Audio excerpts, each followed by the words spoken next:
We could all learn so much from a young team from Dallas. In fact, by definition, the Dallas Academy's girls basketball team, really, they were beaten 100-0. So you may think they're losers, but in fact, they're the exact opposite. And that score is just the beginning of the story. There is a lesson in the dogged determination of these young ladies to snatch victory from the jaws of defeat.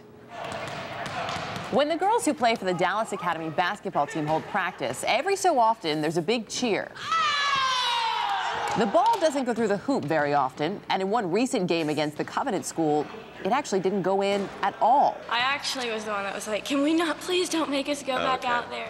Covenant kept up the pressure, running up the score, but even when it reached 100-0, didn't break these girls down. In fact, it raised their resolve. We're not going to be quitters. We're going to stick in there and finish what we started. Suddenly, the winning team no longer felt like winners. Covenant issued an apology saying their actions were shameful and an embarrassment and that they seek the forgiveness of Dallas Academy. Or perhaps they can just learn from that old adage. It's how you play the game that matters most. You have to have sportsmanship, and it's not all about winning for us. It never has been. Joining us this morning from Dallas, Andrew Lott, who's the coach of the Dallas Academy team, and two of his players, Lauren Click and Shelby HYATT, a number of the other players in the back there, as we see as well. I really appreciate all of you being with us this morning. Good morning to you. Good morning. Thank you for having us on. It's our pleasure. Lauren, I want to start with you. We heard from you a little bit in that piece there. I know you said you weren't going to give up, you weren't going to be quitters, but at the half, you're 59-0, 100-0 at the end of the game. What really kept you from giving up and saying, you know what, let's just walk away from this? The encouragement from my coaches basically was the main thing that helped, and the players, and we never give up, so we weren't going to give up then. You were facing a lot of challenges, though, Shelby, because it wasn't only the score, and we've heard some accounts, too, to the other players sort of just running up and down the court like it was a practice, running layups all over the place, but the fans as well. There were people cheering them on in the stands. Not exactly what a lot of folks would call good sportsmanship. What was that like for you to deal with, Shelby?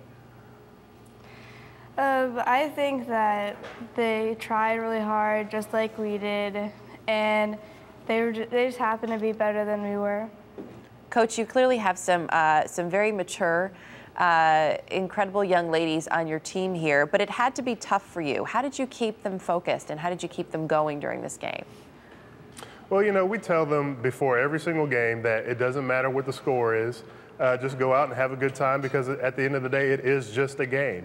And they go out and give all that they have every time down the court, and we just tell them to get better as a team and as individuals and play hard, and that's exactly what they did. And unfortunately, we're just on the wrong end of this game. But you know, we define winning not by the scoreboard, but you know, by things that they do themselves. And it's something that you're all teaching us a lot about, you, Coach, and your team.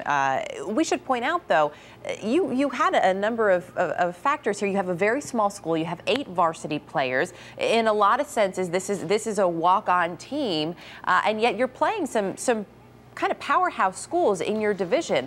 What's that like? I mean, how do you keep it going? I know you've got all this positive energy, but after a while, that's got to be really tough.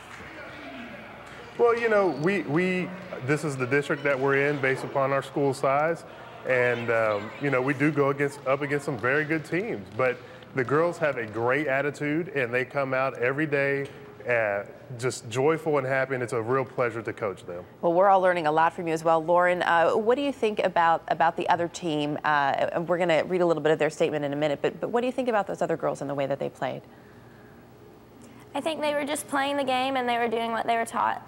How do you feel about the outpouring of support and attention that you guys have had since this game?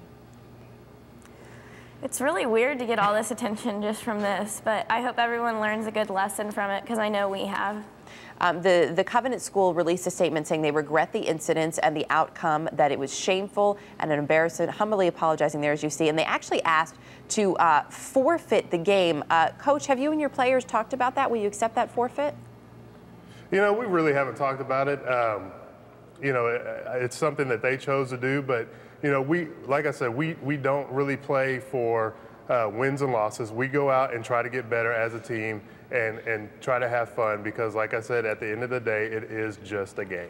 Well, it may not be wins and losses in terms of numbers, but I can tell you this, you are definitely a winner in the hearts, I think, of most Americans, and we appreciate you taking some time for us and teaching us all that it is just a game and the joy is in the playing. Andrew Lott, Lauren Click, and Shelby Hyatt, thank you all, and thank you for the rest of the team for getting up early with us this morning. Thank you very much.